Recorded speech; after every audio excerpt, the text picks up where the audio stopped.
Hi friend, good morning, जय मसीह। फिर एक बार आप लोग के बीच में एक मसीह गीत लेके आई हूँ। उसका बोल है, एक कौवा कौवा डारी में बैठल कौवा, कौवा भाई एलिया के खाना लाइन दे, रोटी लाइन दे, पानी लाइन दे। इस प्रकार से गीत है। ये गीत है नूह के समय का, जब जल पर ले आया था और नूह एक नाव बनाया था और पानी बहुत ही ज्यादा था और दुनिया में कुछ भी नहीं था। उस टाइम कौवा एलिया के लिए खाना, रोटी, पानी ला रहा था।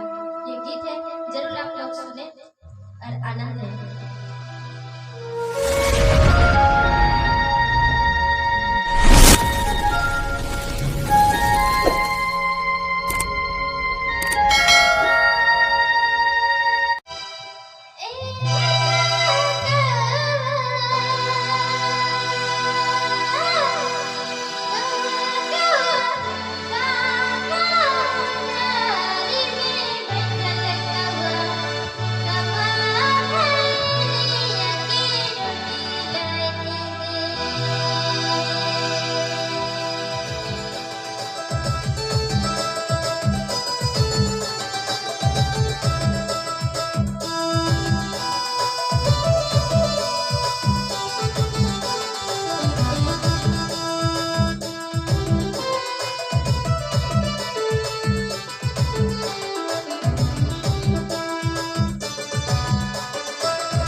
बोल है एक कौवा कौआ डारी में बैठल कौआ कौआ भाई एलिया के खाना लाइन दे रोटी लाइन दे पानी लाइन दे। इस प्रकार से गीत है।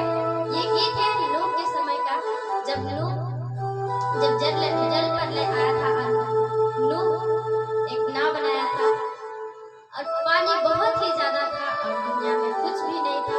उस टाइम कौआ एलिया के लिए खाना रोटी पानी ला रहा था। ये गीत है, जरूर आप लोग सुने और आनंद लें।